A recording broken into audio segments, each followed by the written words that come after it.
오늘은 그 헌금, 연보, 봉헌의 바른 이해라는 주제로 좀 나누고자 합니다. 여러분, 한국교회에서는 그 예배 가운데 헌금의 순서가 있잖아요.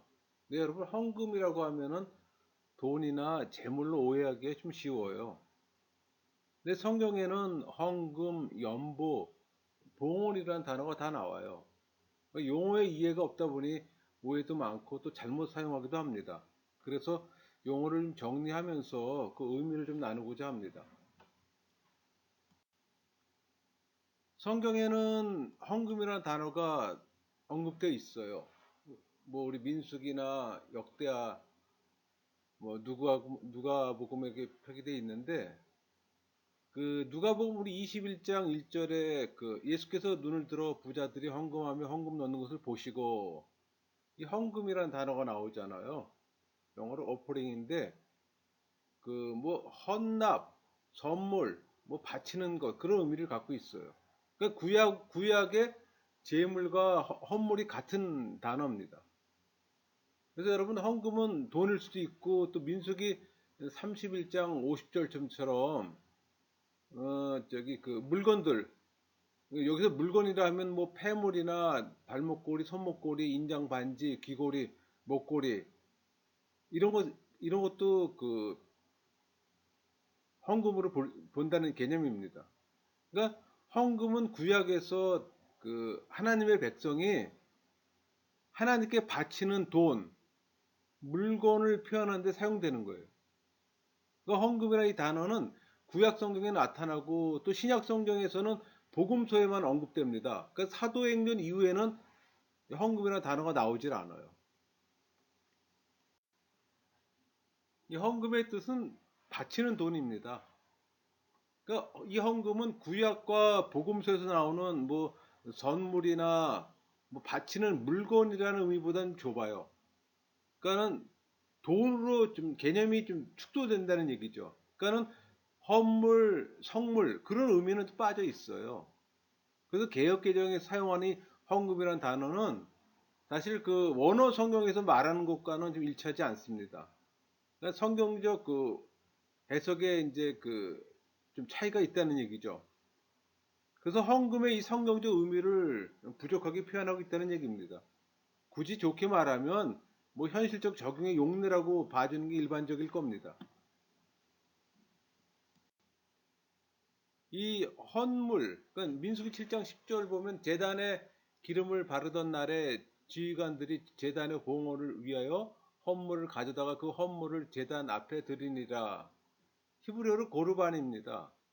이 고르반이라는 단어는 헌물, 제물, 봉헌이라고 또 번역되기도 해요. 그러니까 신약 성경에서는 봉헌이나 헌물이라는 단어를 사용하지 않아요. 그러니까 헌금이라는 단어도 사용하지 않는다는 얘기죠. 대신 연보라는 용어가 등장합니다. 물론 그 연보라는 단어도 번역에 문제가 없는 건 아니에요. 그러니까 사도행전과 우리 바울 서신에 등장하는 연보라는 단어는 한 단의 번역이 아니에요. 그러니까 다양한 헬라어 단어의 그 번역입니다. 그 연보의 그 본래 의미는 몇 가지가 있어요. 교제, 관대함, 복, 모으다 이런 표현이 있는데 이 교제는 헬라어로 코이노니아, 이 관대함은 하플로테스, 복은 율로기아 그러는데 그 간접적으로 또 섬김이란 단어, 그러니까 디아코니아, 그러니까 사도행전에서 11장 29절에는 그 부조로 번역되기도 합니다. 우리 사도행전 11장 29절 보면 제자들이 각각 그 힘대로 유대에 사는 형제들에게 부조로 보내기로 작정하고, 이 부조 또 기부란 단어로 또 사용하기도 해요. 그러니까 이 헌보에 대한 그 의미는 다양하다는 얘기입니다. 우리가 그 성경을 볼 때 이런 다양한 의미를 갖고 있다는 것을 항상 인식하고 있어야 돼요. 하나의 어떤 의미만 갖고서 모든 성경에다 적용하면은 그건 올바른 해석이 안 되겠죠. 그러니까 이렇게 다양하다는 것도 이제 알고 거기에 맞는 또 해석이 필요합니다. 여러분 연보라는 이 뜻은 그 자기 재물 다른 사람을 도와준다는 의미를 갖고 있어요. 그러니까 신약 성경에 나오는 연보의 의미는 당시 그 초대교회 때 예루살렘 교회가 기근으로 굉장히 어려웠습니다. 그러니까 극심 가운데 극심한 어떤 가난 가운데 고통당하고 있는 것을 이 마케도니아 지역이나 아가야 지역의 교회들이 돈을 모아서 이 예루살렘 교회를 도와준 것에 유래된 말이에요. 그러니까 1차적으로는 이 연보는 성도와 뭐 교회 안에서 뭐 상호간에 교제하고 또 관대함으로 대하며 기부하고 섬기는 행위라고 볼 수가 있는 겁니다. 그러나 연보는 하는 자나 받는 자에게 다 복이 있는 겁니다. 주는 자는 있어서 복이 있는 거고 받는 자는 도움을 받아서 또 복이 있다고 얘기할 수 있겠죠. 이 연보의 의미는 결국 성도를 위한 연보잖아요. 그러니까 우리 고린도전서 16장 1절에 보면 성도를 위하는 연보에 관하여는 내가 갈라디아 교회들에게 명한 것 같이 너희도 그렇게 하라. 여기서 나오는 이 연보라는 단어는 헬라어로 로기아입니다. 컬렉션. 그러니까 돈을 모으는 걸 의미해요. 그러니까 이 단어의 그 라틴어 번역이 콜렉타입니다. 여기에서 헌금 혹은 뭐 연보에 해당하는 영어 단어 컬렉션이 유래된 거예요. 이 컬렉션의 번역이 헌금 혹은 연보입니다. 그러니까 한마디로 신약교회에서 이 연보는 가난한 교회나 성도를 돕기 위해 모으는 돈 혹은 물건이라고 보면 됩니다. 그러면은 그 헌금, 연보, 봉헌 가운데 예배 가운데 돈을 바치는 것을 가장 잘 표현하는 적절한 용어는 뭘까 또 질문할 수 있잖아요. 그것은 봉헌입니다. 연보라는 개념은 인간이 인간을 돕는 어떤 수평적 표현이라면 헌금은 하나님께 드리는 수직적 표현이에요. 그런데 이 봉헌이라는 의미는 인간이 하나님께 나아갈 때 드릴 마음, 뭐 돈, 물질 모두를 포함해요. 특히 이 봉헌물과 우리 봉헌시 그런 단어들이 나오잖아요. 그러니까는 그러니까 봉헌물은 한욱하는 명사고 한아크는 동사거든요. 그러니까 동시 같이 사용하는 겁니다. 그런 의미에서 예배에 사용될 용어로는 봉헌이 가장 적절하다고 볼 수가 있어요. 참고로 봉헌 대신 헌상이라는 표현을 또 주장하시는 분도 있습니다. 이 봉헌은 구약 제사에서 나타난 의미와 뭐 신약의 예배 가운데 또 하나님께 공경하는 마음을 모두 포함하고 있습니다. 아까 제가 이제 히브리 말로 고르반이라고 그랬잖아요. 이 고르반이라는 단어는 헌물, 제물, 봉헌, 희생제물 다양하게 번역되고 있습니다. 그러니까 한 단어에 서너 가지 번역이 가능하다는 얘기예요. 그 가운데 가장 그 본질에 가까운 번역을 하나 선택하려면 봉헌이라고 얘기할 수가 있습니다. 이 봉헌은 사물을 어떤 분에게 공경하는 마음으로 바친다는 그 사진적 의미도 있어요. 그러니까 봉헌이라는 단어는 헌물, 제물, 뭐 희생제물 모두를 포함해요. 그래서 가장 적절한 용어라고 말할 수가 있습니다. 지금도 그 일반 교회에서 헌금이란 용어를 쓰는 분도 있고 봉헌이란 용어를 쓰는 분도 있어요. 그리고 또 헌상이란 용어를 쓰는 교회도 있고. 그러나 뭐 어느 것을 선택한 간에 다 틀린 건 아닙니다. 그러나 신학적으로 어느 것이 가장 맞나 할 때 오히려 헌금보다는 뭐 봉헌이나 헌상을 얘기하는 분들이 많이 있습니다. 이 봉헌이란 이 개념은 인간이 하나님 앞에 나아갈 때 재물이나 선물을 제공하는 것에 유래된 겁니다. 그러니까 인간은 하나님 앞에 나아가는 것 자체가 복이에요. 우리 시편 73편 28절 볼까요? 하나님께 가까이 함이 내게 복이라. 내가 주 여호와를 나의 피난처로 삼아 주의 모든 행적을 전파리이다. 그러니까 피조물이 창조주와 함께 하는 것이 복이란 뜻입니다. 그러니까 인간은 하나님의 기쁨 자체예요. 인간은 하나님의 형상이잖아요. 그러니까 인간은 그 형상을 나타내는 것이 기쁨이고 행복인 거예요. 그러니까 인간 조체 가치가 결국은 봉헌입니다. 근데 인간의 타락으로 관계가 파괴됐잖아요. 이 관계가 끊어지자 또 인간은 죽었고, 죽은 인간은 또 왜곡된 형태로 변했어요. 그러니까 죄가 영혼 안에 자리 잡았고, 죄의 경향성은 우리를 또 악한 길로 안내합니다. 그러니까 진정한 의미의 보호는 사라진 거예요. 그리고 인간은 자기 자신만을 또 위해 살아가고, 또 인간은 자신이 관리하고 있는 돈과 이 재물, 건강을 또 자신의 권으로 착각하잖아요. 하나님께 봉헌하지 않고 자신이나 우상에게 이 봉헌하는 현상이 나타난 겁니다. 그러니까 이렇게 인간은 타락해서 하나님부터 멀어진 거예요. 그러니까 인간 스스로의 힘으로는, 여러분, 인간은 하나님이 먼저 오셔서 은혜를 베풀지 않으면 인간 스스로 하나님께 가까이 갈 다른 방법이 없어요. 그래서 가까이 간다는 얘기가 바로 봉헌입니다. 아까 히브리 말로는 고르반이에요. 가까이 가다. 영어로 뭐 투오퍼가 되겠죠. 그러니까 은혜의 법이 아니고는 봉헌은 불가능해요. 근데 여러분, 수많은 종교에도 봉헌이라는 개념이 있습니다. 그러나 하나님께는 이 봉헌의 의미가 타 종교들의 그것과는 달라요. 세상 종교에서는 신에게 뭔가를 얻기 위해서 뭔가를 바치잖아요. 그러니까 봉헌을 통해 신과 하나가 되거나 신으로부터 힘을 얻습니다. 그러나 하나님에게 인간이 스스로 나아가 뭔가를 드리고 복을 얻을 수가 없어요. 여러분, 성경을 자세히 읽어보면 인간이 드리는 이 봉을 있기 전에 먼저 하나님으로부터 받은 것입니다. 그러니까 하나님이 먼저 주시고 그 응답으로 하나님께 봉헌하는 거예요. 그러니까 하나님이 베푸시는 은혜가 없이는 인간의 봉헌은 불가능하다는 얘기입니다. 그러니까 세상 종교는 인간의 땅에서부터 하늘로 올라가려고 하지만 기독교에는 하나님이 인간을 위해 하늘에서 땅으로 내려오세요. 봉헌은 여기서 시작되는 겁니다.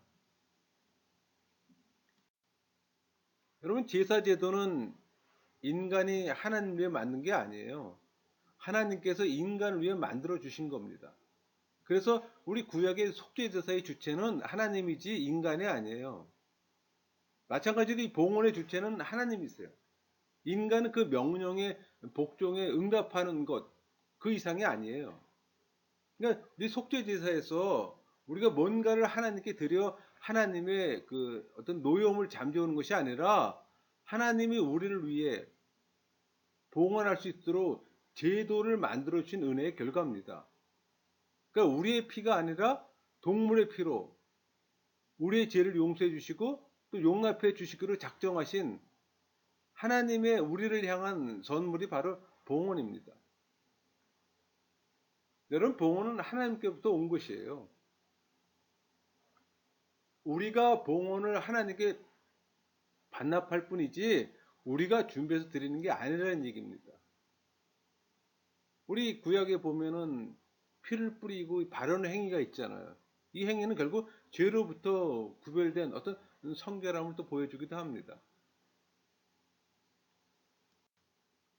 여러분, 이 속죄 제사를 살펴보면은 봉헌자가 자신의 두 손을 짐승 머리에 올려놓고 죄를 전가시키잖아요.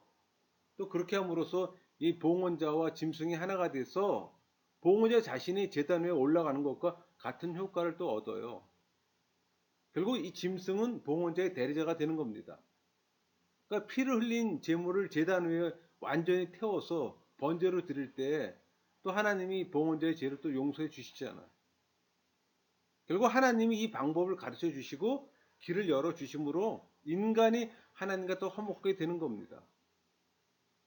그러니까 누구든지 하나님과 화목하길 원할 때 믿는 마음으로 하나님이 명령하신 이 봉헌에 순종하며 또 은혜를 누릴 수가 있는 겁니다. 그러니까 은혜를 끊어지지 않게 하기 위해서 제단의 불을 꺼지지 않도록 또 하나님이 관리할 걸 명령하셨잖아요. 그게 구약의 상번제예요. 아침 저녁으로 매일 제사를 드리는 거. 하나님이 그 번제로서 불을 내려 주셨잖아요. 그 불을 내려 주셔서 그 불을 꺼뜨리지 않고서 계속 유지해야 되는 겁니다. 그러려면 아침 저녁 하루 두 번의 제사를 드림으로 인해서 또 불을 꺼뜨리지 않게 되고 또 죄를 또 하나님께 올려드림으로 또 제함을 받는 거잖아. 그러니까 회중의 이 범죄를 죄를 염소에게 전가시킨다는 또 상적 의미가 결국 번제잖아요. 여러분 이렇게 속죄 제사조차도 하나님이 만들어 주신 겁니다. 그러니까 인간이 만들어 하나님께 봉헌한 것이 아니라는 사실. 그건 중요합니다. 그러니까 봉헌은 은혜로만 가능해요. 그러니까 하나님이 만들어 주신 이 방법에 인간은 순종할 뿐이라고 제가 지금 계속 강조하고 있습니다. 그래서 제사에서 가장 중요한 것은 순종이고 제사에서 순종이 빠진다면 헛될 뿐입니다. 우리 사무엘상 15장 22절 잘 표현되어 있습니다. 사무엘이 이르되 여호와께서 번제와 다른 제사를 그의 목소리를 청종하는 것을 좋아하심 같이 좋아하시겠나이까. 순종이 제사보다 낫고 듣는 것이 순양의 기름보다 나으니. 그러니까 순종이 없는 봉헌은 빈 껍질일 뿐, 이 봉헌의 원리는 순종의 원리입니다. 우리 성육신과 인카네이션이죠. 성육신과 십자가의 죽음은 구약 제사와 이 봉헌의 완전한 성취입니다. 예수 그리스도께서 세상에 오셔서 인간이 되신 것은 바로 하나님께서 인간에게 제공해 주신 선물입니다. 그러니까 그리스도께서 친히 제물이 됐던 거예요. 인간이 바친 제물이 아니라 하나님께서 직접 제물을 바치셨어요. 그리스도께서 제물로서 하나님의 택한 백성을 위해 대신 피를 흘려 죽으신 겁니다. 그러니까 성자 하나님은 성부 하나님께 절대 순종하심으로 자신을 우리에게 주셨어요.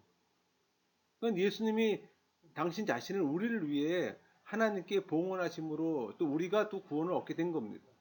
여기에서도 하나님께서 우리에게 선물하시는 은혜로운 이 봉헌의 의미가 그대로 드러나 있어요. 하나님의 크신 은혜, 곧 그리스도의 자원하는 이 봉헌으로 구원받은 성도가 또 하나님께 봉헌할 수가 있게 되는 겁니다. 에베소 2장 4절 5절 말씀이 그 말씀이에요. 긍휼히 풍요하신 하나님이 우리를 사랑하신 그 큰 사랑을 인하여 허물로 죽은 우리를 그리스도와 함께 살리셨고 너희는 은혜로 구원을 받을 것이라. 우리는 이제 받은 은혜를 가지고 또 하나님께 봉헌할 수가 있는 겁니다. 그러니까 죄인의 신분에서는 드릴 것이 아무것도 없지만 이제 하나님으로부터 받은 은혜가 있기에 또 봉헌할 수가 있는 거예요. 그러니까 이 은혜의 원리에 봉헌의 의미가 들어가 있는 겁니다. 여러분 예배 가운데 받은 은혜를 돈으로 감사하다고 표현하는 것을 우리는 헌금이라고 부르지만 봉헌이라고 이름하는 것이 더 낫다고 말하는 이유는 바로 율법의 법에 따른 그 어떤 봉헌의 원리 때문입니다. 그러니까 구약의 성경적 의미로 헌금을 하는 것은 우리 자신을 하나님께 온전히 드린다. 뭐 다른 말로 봉헌한다는 뜻을 갖고 있는 거예요. 그래서 봉헌에서 배울 수 있는 중요한 의미가 있어요.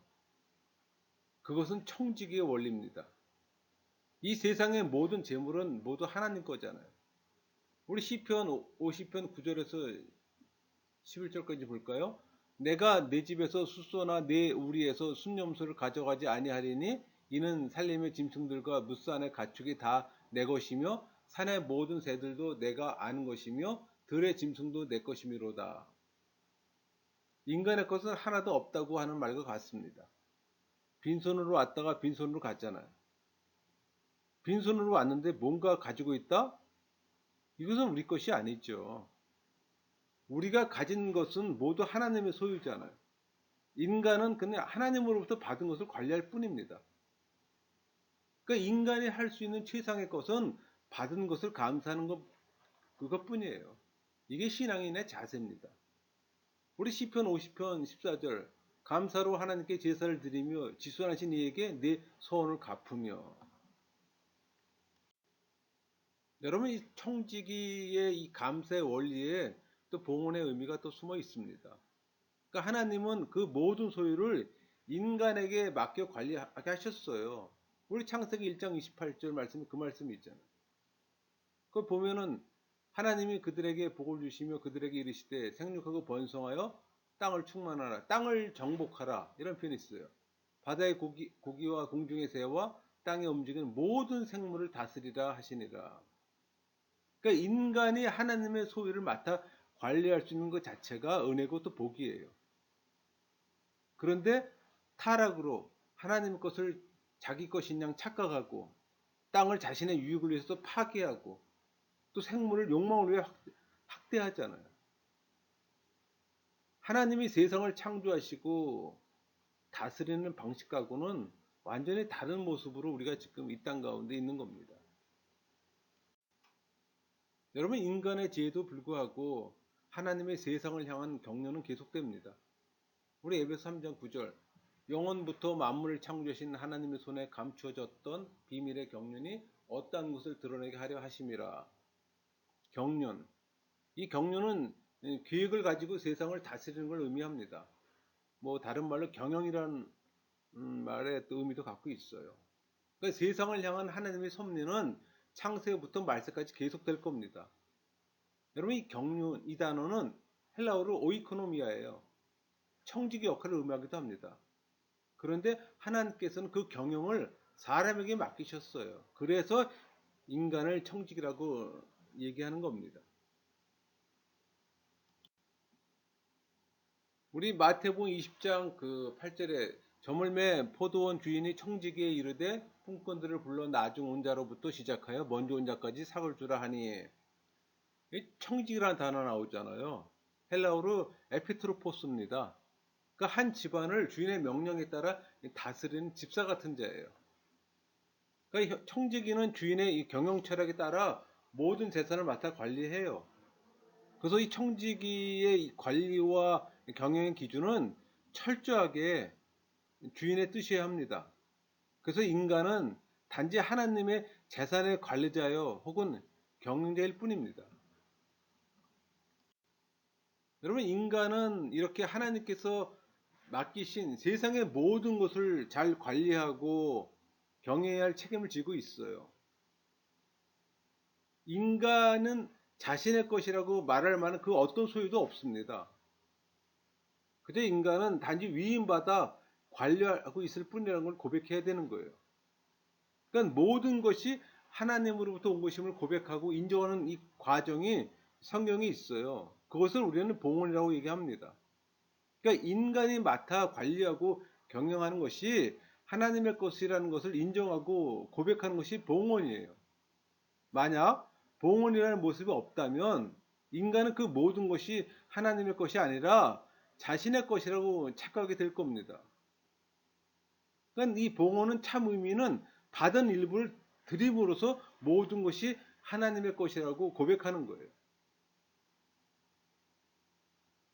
예배할 때 자신의 일부를 하나님께 드림으로써 또 자신의 모든 것이 하나님의 것을 인정하는 겁니다. 그것이 예배의 봉헌의 의미예요. 여러분, 신앙인이 되지 않으면 말처럼 쉽지 않음도 알고 있어요. 그래서 종교인에서 머물지 말고 신앙인으로 전환해라고 자꾸 말씀드리는 게 그런 의미입니다. 성경은 신앙인의 관점에서 볼 때 온전한 해석이 되고 적용이 가능한 거지, 종교인은 죽었다 깨어나도 그 깊은 이해함과 적용이 어려워요. 여러분, 우리가 가진 모든 것이 우리의 것이 아니라 하나님의 것임을 주일 예배, 이 예배 안에 그 봉헌을 통해 고백하는 겁니다. 거칠어가는 것이 아니라 진심으로. 여러분, 구약을 보면 이 봉헌은 세 가지 영역에서 이루어졌습니다. 그러니까 하나님께 제사하는 일을 위해 봉헌을 합니다. 그러니까 레위기 제사제도가 대표적인 거죠.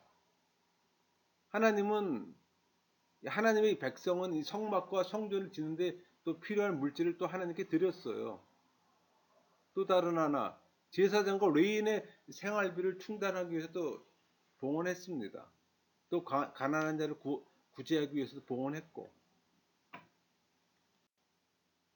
근데 신약 성경을 보면은 그리스도인이 교회와 하나님 사역을 위해 봉헌하고 연보했습니다. 그러니까 하나님의 백성이 모여 예배하는데 필요한 장소나 시설 유지를 위한 경비를 봉헌했던 겁니다. 또 교회에서 사역하는 교역자의 생활비를 위해서 봉헌했고, 왜? 교역자는 교회 사회에 전념해야 하기 때문에. 그러나 이 시대는 많이 달라지고 있잖아요. 자비량으로 하시는 분들이 많이 나오잖아요. 또 구제를 위해서 연보했어요. 이 연보라는 말로 풍성한 구제가 또 행해졌음을 또 알 수가 있습니다. 또 복음 전파를 위해서 봉헌했고, 그러니까 빌립보 교회는 복음을 전하는 일에 또 협력했고, 또 복음의 전파에 지초부터 사도가 하는 일에 참여했던 겁니다.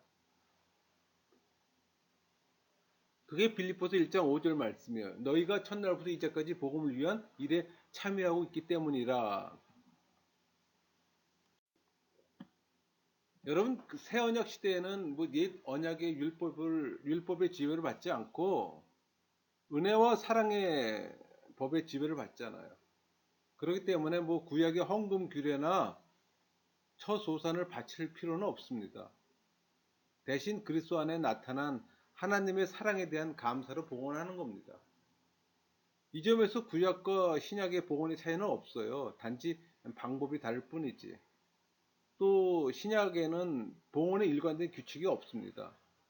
우리 사도행전 11장 29절 제자들이 각각 그 힘대로 유대에 사는 형제들에게 부조를 보내기로 작정하고, 그러니까 부조는 헬라어로 디아코니아, 봉사라는 의미를 갖고 있습니다.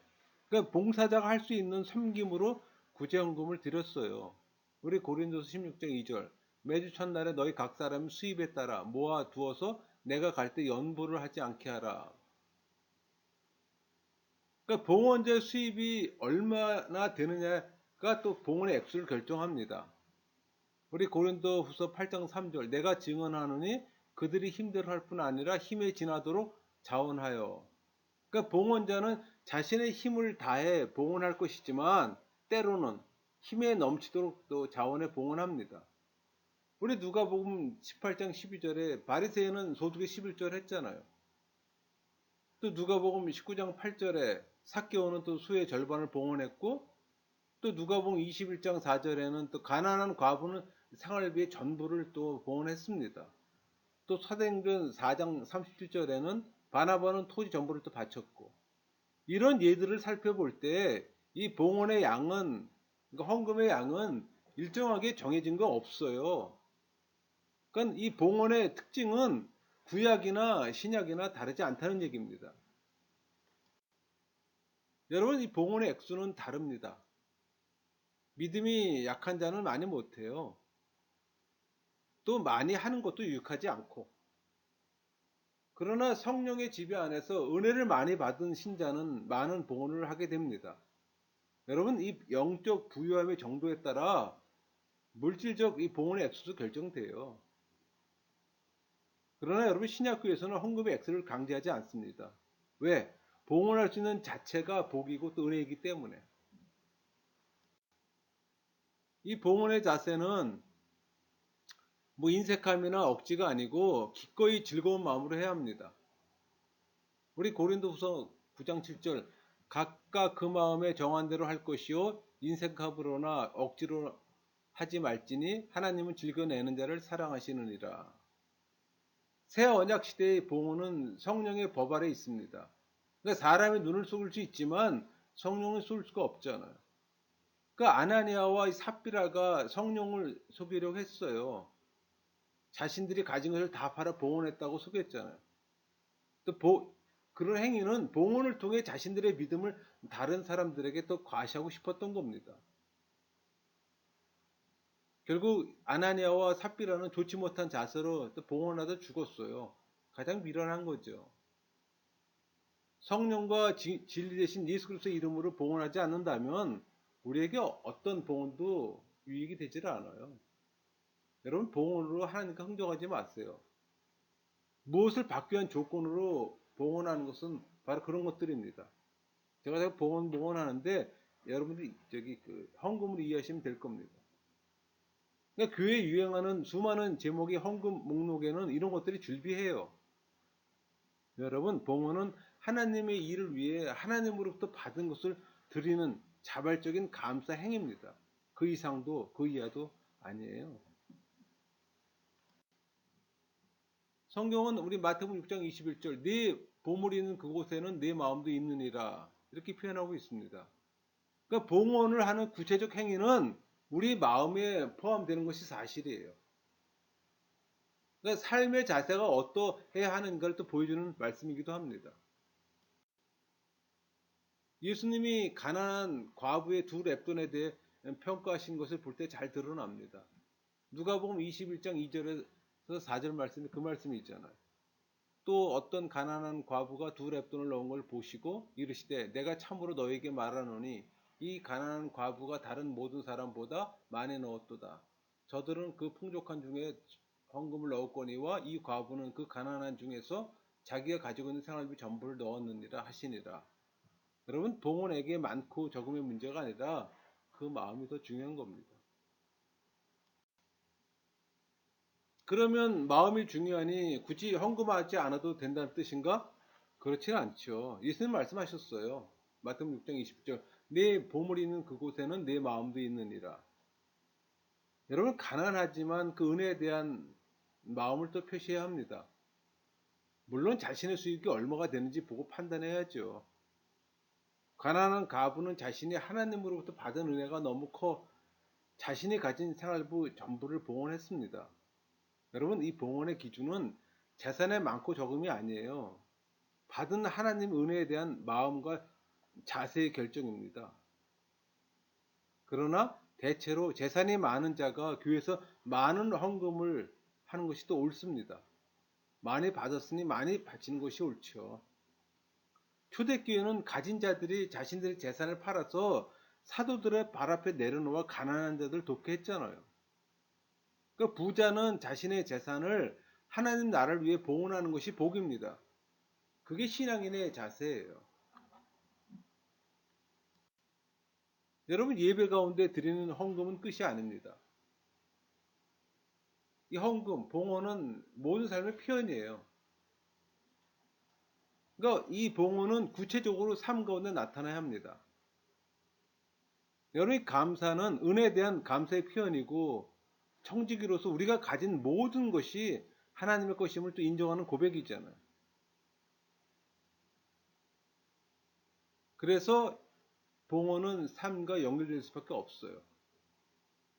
성경은 단순히 돈 몇 푼 하나님께 드림으로 충분하다고 말하지 않아요. 사도 바울은 로마 교회 성도들에게 말합니다. 로마서 12장 1절 그러므로 형제들아 내가 하나님의 모든 자비하심으로 너희를 권하노니 너희 몸을 하나님이 기뻐하시는 거룩한 산 제물로 드리라. 이는 너희가 드릴 영적 예배니라. 시간과 장소에 구애받지 않고 자신의 삶을 하나님께 바치라는 겁니다. 신앙인은 하나님의 은혜 때문에 자신의 삶을 거룩한 산 제물로 드려야 해요. 이것이 마땅한 예배라고 얘기하는 겁니다. 여기서 예배는 섬김의 서비스, 그거의 다른 번역입니다. 곧 연보 혹은 봉헌이라고 번역할 수도 있어요. 재물, 권력을 자신을 위해 사용할 것이 아니라 하나님께서 기뻐하시는 일에 써야 한다는 뜻입니다. 그러니까 예배 가운데 진심으로 봉헌하는 이 신앙인은 돈과 재물을 관리하고 사용하는데 종교인과 달라요. 자신이 가진 것이라고 마음대로 사용하지 않습니다. 하나님께서 기뻐하시는 방식으로 경영하고 또 사용합니다. 어떤 사람은 예배에서 봉헌하는 것에 대해 부정적입니다. 그 이유는 교회 재정의 관리와 집행이 투명하지 못하고 올바르지 못하다고 생각했기 때문에. 물론 한국 교회는 이 점에서 많은 지적을 받고 있는 것도 사실입니다. 그렇지만 이것이 헌금을 하지 말아야 한다는 이유는 못 됩니다. 그럼에도 불구하고 또 교회는 이 봉헌된 돈과 재물을 잘 관리하고 또 집행해야죠. 왜냐하면 이것이 하나님의 나라와 교회를 위해 사용되어야 하기 때문에. 참으로 안타까운 것은 한국 교회가 재정을 관리하고 집행하는 어떤 원칙과 원리를 정하지 않고 있다는 점입니다. 성경적 교회 재정과 집행은 어떻게 하는지 고민하지 않고 그냥 상식전에서 머무르는 경우가 많아요. 때로는 회사에서 하는 그 형식을 인용하기도 하고 더 원시적인 경우는 목사가 재정을 관리하고 집행하는 경우도 있어요. 그건 바람직하지 않습니다. 성경은 재정 관리와 관련해 분명한 지침을 주고 있어요. 그게 집사제도입니다. 그러니까 장로교회는 집사회가 교회 재정을 관리하고 집행하는 일을 하잖아요. 또 개혁교회에서는 재정위원회가 교회 일반 재정을 관리하고 구제는 또 집사들이 책임지기도 합니다. 특별히 성경은 집사가 구제 일을 감당하는 걸 보여줘요. 물론 사도행전 7집사는 구제를 위해 구별된 자들이 분명하지만 단순히 구제만을 하지는 않았어요.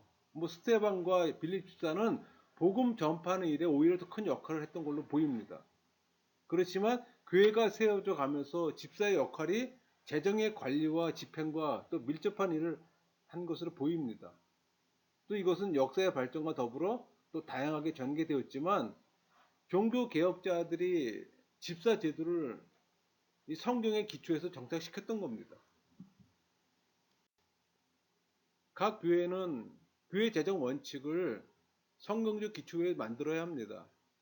그러나 이것이 제대로 되어 있는 교회는 별로 없어요. 또 앞으로 어떤 뭐 성경적 재정 관리와 집행에 대한 또 신학적 작업이 또 요구되기도 합니다. 여러분 구약 성경을 복음이라는 필터로 이 시대에 적용하면 구약의 헌금 항목을 전부 없애거나 변경시켜야 합니다. 헌금을 의미적으로 구분하면 세 종류로 구분이 됩니다. 당연히 내야 하는 헌금, 그러니까 교회 공동체 운영에 필요한 항목입니다. 그러니까 모든 것이 다 하나님의 소유지만 우리에게 주신 소득의 일부를 내는 헌금이에요. 또 두 번째는 낼 수 있는 헌금이 이 연보입니다. 가난한 자들 도와주는 일이겠죠. 또 내고자 하는 헌금, 뭐 당장은 여유가 없지만 계획을 세우고 믿음 가운데 작정하는 헌금들입니다. 정리할게요. 이제까지 우리가 헌금, 연보, 봉헌에 대해서 나눴습니다. 이제 남은 일은 충실하게 매 주일 주님께 봉헌하는 일이잖아요. 또 그것을 제대로 감당할 때 우리는 또 매주일 봉헌 예식만을 바르게 드리는 것이 아니라 일상의 삶도 또 주님께 드리며 살아야 할 겁니다. 그렇게 살 때 세월이 지남에 따라 또 성령의 인도하심이 더욱 순종해 나갈 것이고 주님께서 여러분의 삶은 책임져 주시고 인도하시는 삶의 실제를 여러분이 경험 살아야 합니다. 그러니까 온전히 봉헌한 이들은 세월이 지남에 따라 또 봉헌의 의미를 더 풍성하게 깨닫게 될 겁니다. 봉헌한 이들은 날마다 성도의식도 풍성해져서 주님께서 주신 그 사명을 수행해 가는 것에 대한 어떤 한 지체로 또 자신이 해야 할 일을 또 잘 찾아가게 될 겁니다. 여러분, 성령께서 원하시는 방향으로 진전해 가고 주님의 뜻에 점점 더 부합하는 방향으로 살아가는 것이 신앙인의 삶의 모습이에요. 이렇게 하나님의 선하심을 맛보아 가는 데서 또 자신이 진정 봉헌하고 있음을 또 확인할 수 있을 겁니다. 그러니까 성경이 말하는 헌금의 바른 이해로 복받는 대가나 수단으로 헌금을 생각하지 말고 봉헌과 삶의 관계도 잘 정돈해야 될 겁니다. 여러분 모두가 신앙인으로 그렇게 살기를 소망합니다. 말씀을 마치겠습니다.